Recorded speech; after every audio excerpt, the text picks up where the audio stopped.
What's going on, people? It's Mr. back again with a preview on DoreOnTour. I hope everyone's fit and well. And yes, it's a preview. Rotherham v Nottingham Forest tomorrow, live on Sky Sports. Before I do speak to Josh, let's talk about a fantastic win against Blackburn Rovers, 1-0 City Ground.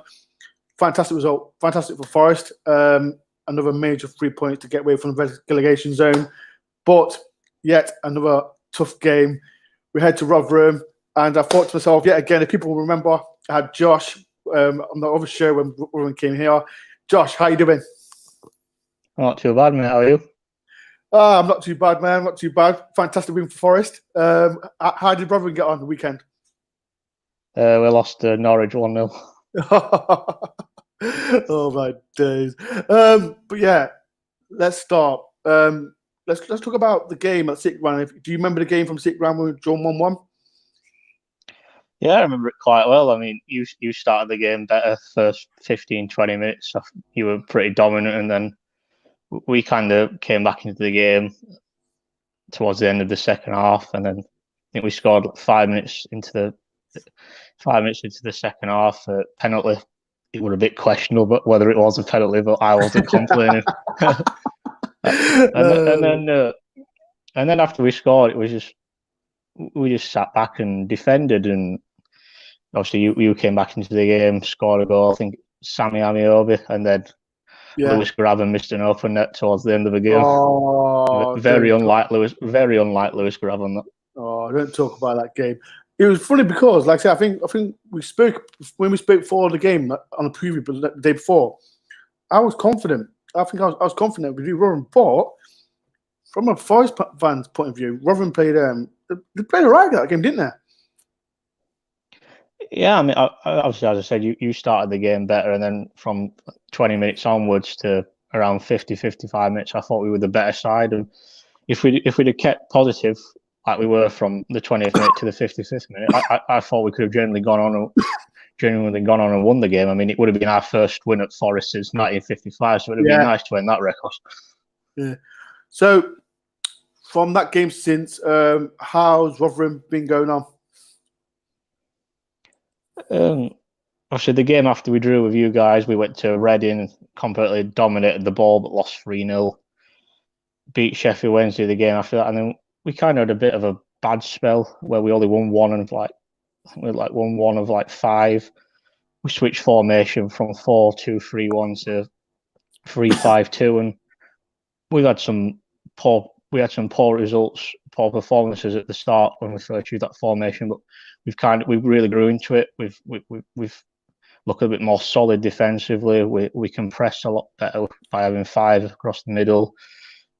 We've actually changed formation again. We now play a 3-5-1-1 with Michael Smith, who's 6'4", as a striker, and Matt Crooks, who's an attacking midfielder, who's 6'5". So both very strong, both very tall, and both very aggressive with the press. So your centre backs will know they're in for a real tough night. You mind you, is it Paul Warne, isn't it? You mind you? Yeah, Paul Warne. How's he been so far? And is he doing a good job for Rotherham? Yeah, I mean, he's doing reasonably well. I mean, some fans don't particularly think he can keep us up, or he's what we need to stay in this division. You know, everyone's entitled to their opinion. Is Paul Warne perfect? No, he does have flaws. I mean, how we set up in certain games. I mean, this season I've been very critical a couple of times of how we set up, purely because I don't think we were being positive enough. I think that comes from potential lack of belief. But since moving to the 3-5-1-1, 3-5-2, we've become a lot more positive in games. We get more bodies upfield, and hence why we've had some good results. Obviously, beat your local rivals twice, Derby, beat Middlesbrough, beat Preston. I'd like to talk about that as well, but you battered Derby. Absolutely battered. I think didn't you score like the 3 goals in the last 15 minutes? Yeah, in the home game, yeah. Yeah. What was it? What was it like? Performance?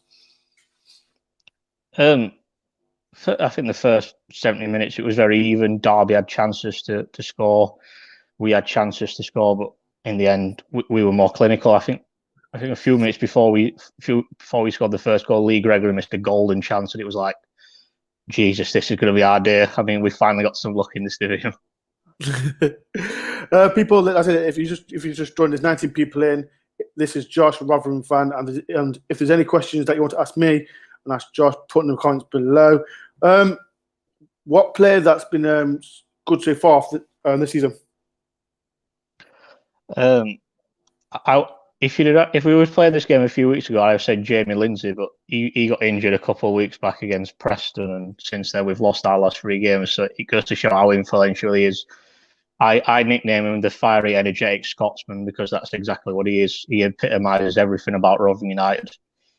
He's energetic. His stamina's second to none, and he really has been our player of the season. He's going to be a massive loss, but it's time for other midfielders to step up. I obviously, seeing as I can't mention, seeing as he won't be playing, I'd say Michael Smith and Matt Crooks are probably our 2 most dangerous players. Obviously, Crooks is an attacking midfielder, 7 goals this season in all competitions. Michael Smith, 7 goals also in all competitions this season. Very deadly. You ask Derby fans, you ask Stoke fans, Middlesbrough fans, they'd all say the same. But all those teams have struggled massively against them in our since the start of the year. So who's not been good this season then for Rotherham? I'd say it's a bit harsh to say because who's been below par then? Who's not been your who's a good player but not reached their expectation? I'd say Michael Heckler, centre back. Last season he was in League One team of the season. Rarely put a foot wrong in any game, and he's not quite made the step up as we thought he would. I mean, he played. We sent him on loan the last time he was in the Championship, and he came back for the second half of the season. He was really good in the games he played. I think he played 16, 17 games, was solid in most of them. Last season in League One, he was unbelievable, very, very solid. As I said, very rarely put a foot wrong. This season, his distribution's been very poor, tackling's been off. He just doesn't seem the same player, and it's quite worrying how badly he's been targeted by the opposition. So, who's your top scorer for Rotherham? Like I said, I've not really seen who's top scorer for Michael Smith and Matt Crooks have both got 7. In Matt Crooks like a midfielder? Yeah, attacking midfielder. Yeah, because I'm sure, I don't know if you know this, Forest was after him. He was allegedly linked with Nottingham Forest in the summer. Yeah, Forest was after him. I read it that he was more of a defensive midfielder. That's why. But is he attacking midfielder then? Yeah, we play him as an attacking midfielder. But I think when he was at Accrington and Northampton, and in a few games he played for Rangers, they played him as a defensive midfielder. Oh, okay. So tomorrow's game, massive game for both teams. Rotherham and Forest as well. We're stuck near the bottom half. Do you think you'll get out of it? I'm hoping so. We've definitely got the quality in the starting 11, and we've got a couple of players who can come off the bench. Our problem will be depth, squad depth. We don't really have the best luck injury-wise, and if we get injuries to key players, that's when problems start. But I do believe we have enough. I mean, all the players are playing for the staff. They're all playing for the badge, and they all want to do well for the fans. It's just whether we can. It's just whether we have the quality and whether we can be clinical, and obviously cutting out the silly defensive errors does help. A question from Richie Rob. Where do you think Rotherham will finish this season? I'm hoping 20th, 21st, I think. No, that's where Forest going to finish. That's where you'll finish a lot. You'll finish higher than that. Yeah. There's another question I've seen. It's just so much questions. So like tomorrow's game, I said, I think last time we played you. Do you remember the last time we played you? What, the New York Stadium? Yeah. Yeah, it was a 2-1 win for Rotherham, I think. 2-1 win of Rotherham.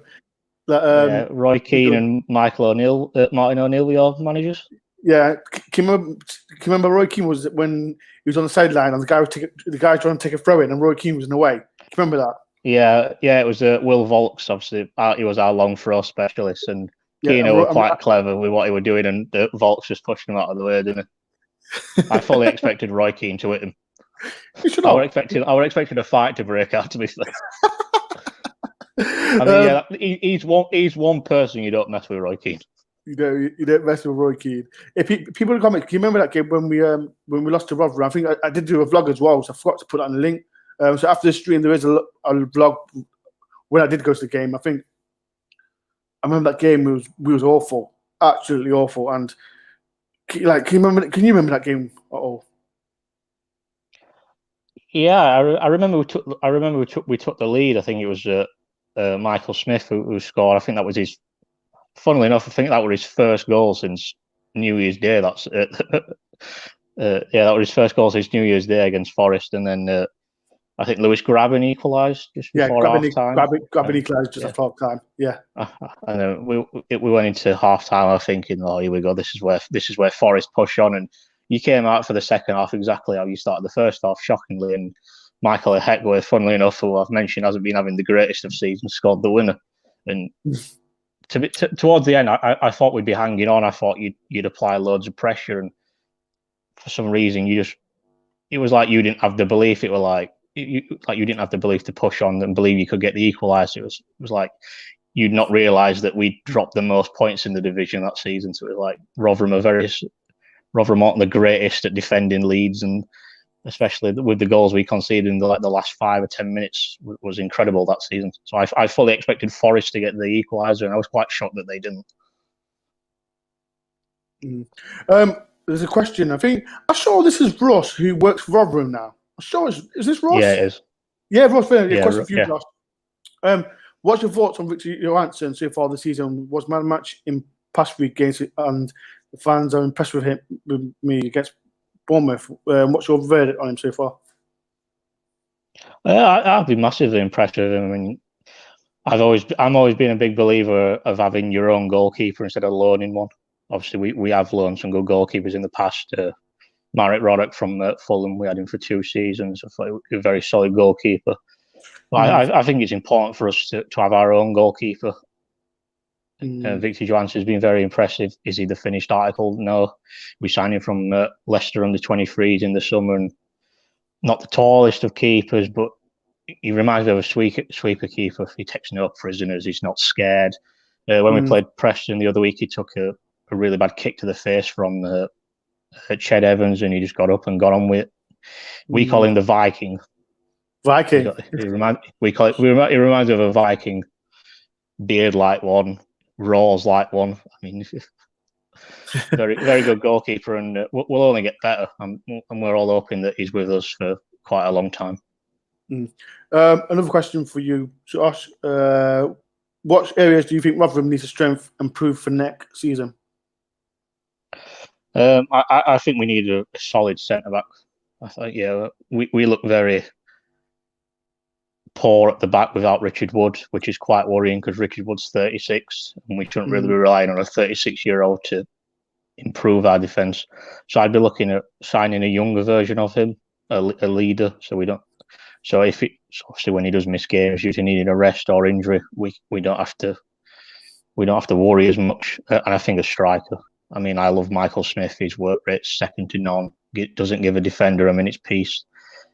He's just not clinical enough. Obviously, it's always going to be difficult for us to sign a clinical striker at this level. We simply don't have the money, but we do have a very good recruitment team, and I'm hoping we can sign a 10 to 15 goal striker for next season. So, let me talk about Norwich again. Like I said, you lost 1-0. Was you poor, or did you wave a point? What was your performance like on Saturday?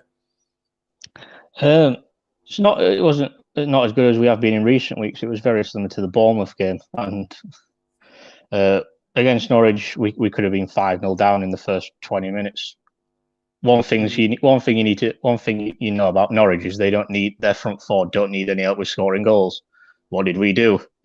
Every time we got the ball in defence, we just gave it straight back to them. It's like Norwich have the best team in the division. They've got the best front four in the division. They don't need our help to score goals for them. And defensively, we were just all over the place the first 20, 25 minutes. We did have a goal disallowed, early on. I can see why the referee blew for it. One of our players did have all of Tim Krul, but it was very harsh, I thought, on us, and Norwich fans said the same. Second half, we improved a bit. We were a bit more positive. We got a bit more bodies upfield. Ben Wiles once again close to getting goal of the season, just like he was against Bournemouth. But Matt Crooks had a shot blocked, but we could have been playing till 9, 10 o'clock that night, and we probably wouldn't have scored. So, as a Rotherham fan, as you know, it's been talking about Forest, and I've been in the last 11 games we've been all right, but the whole season, what's your opinion on Forest's season so far?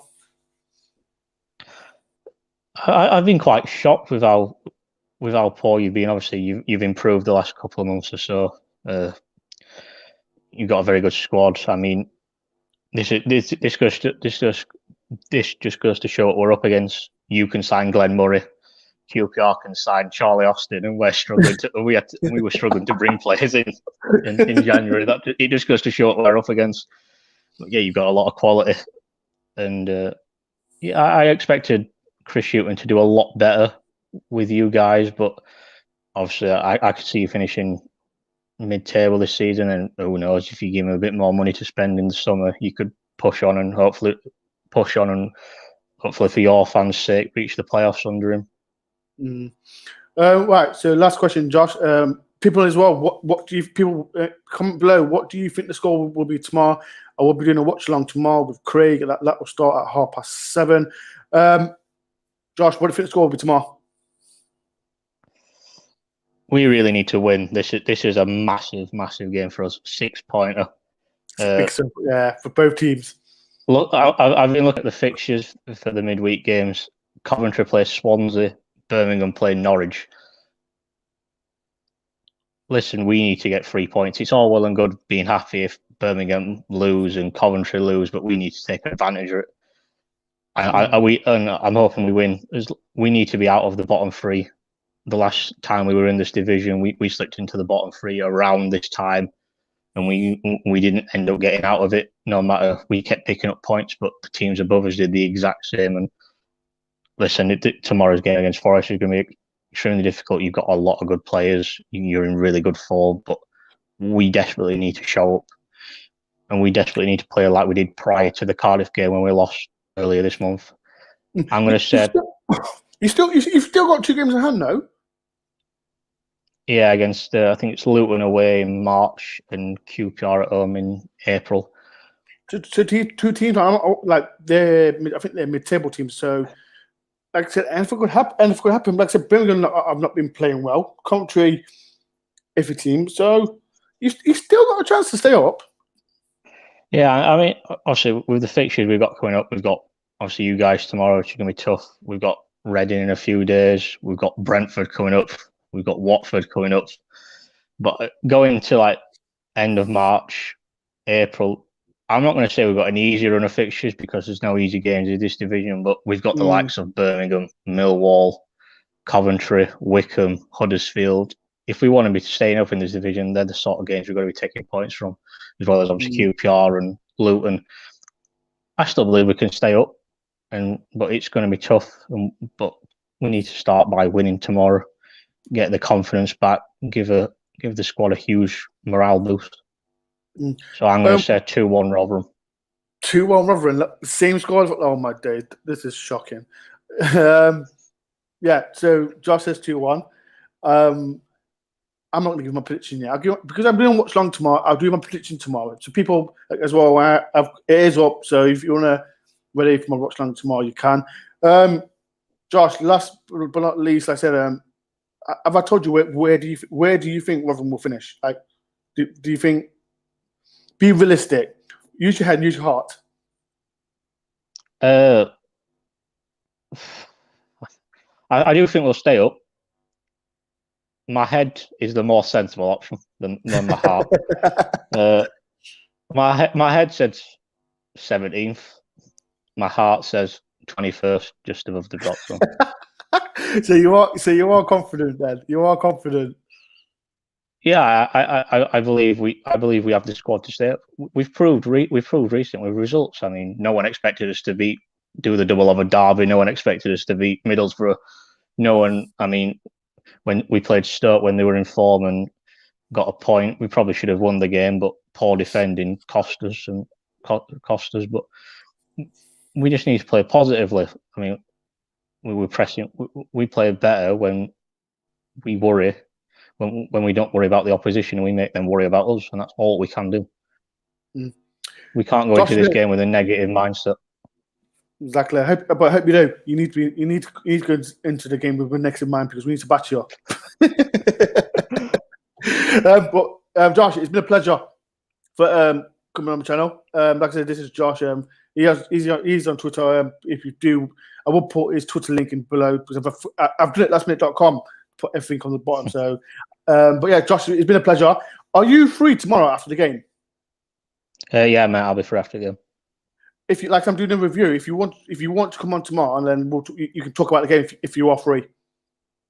Yeah, mate. Yeah, that's fine. I'll gladly do that. That's fine. That's you sorted then. As well, I'll see if we can get Rush on the rob. Let me see. I'll message Rush in a minute. But yeah, it's been a pleasure, Josh. Like I said, hopefully, I'll get when you come on tomorrow. I'll bring on the tissues because I know you'll be a bit of tears as well. But Josh, it's been a pleasure, and hopefully, cheers for having us on, mate. And I'll see you tomorrow. It starts about what time? What time's the game? 8:45, isn't it? 7:45. So about 9:30, 10:45. Yeah, 10:45 will start. So tomorrow, I'll see you just tomorrow at preview. But thank you very much for coming on, Josh. No, mate. Cheers for having us on. Right, cheers, dude. Thank you very much. Yeah, mate. Cheers, dude.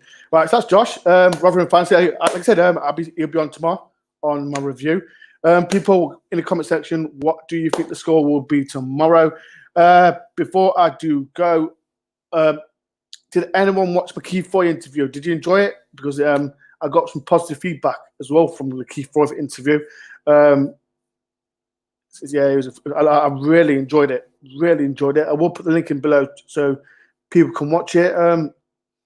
This week is going to be a crazy week, as every Forest fan knows who's watching this, because, like I said, we've got Rotherham tomorrow, and then I got my review afterwards, and then should I talk about it? I think I'm going to talk about it. Then it's the big East Midlands derby. We've got Derby on Friday. Then I'm doing a preview on Wednesday with Lisa Fox and Lisa Howard. Thursday, I'm doing a review again with Derby Kinds of Podcast. Who else is there? Steve Curry. Yeah, as well. Who else got there? Quite a lot of people coming on. So it's going to be an exciting one. And as well, I've got other fans from different rivals giving their prediction as well on what the score will be on Friday. So it's going to be a mad week. So contact come in. So people, like I said, if you enjoyed this, before I go, what do you think the score will be? Put in the comments below. Tomorrow, massive game. If you did enjoy it, the stream, please do hit the subscribe button, please, if you can. I've gone past 3.5, so thank you very much for everyone for subscribing. Please do hit the like button. If you enjoy, if you're watching this from the rerun, please subscribe. Put the comments below what you think the score will be. Tomorrow to watch along, I'll be on with Craig. That will start at 7:30. So it's a massive game. But people, thank you very much for watching. Hopefully, everyone who watched this stream will be on tomorrow on my watch along. But massive game tomorrow. And thank you very much, Josh, for coming on. Like I said, Josh will be on tomorrow for the review.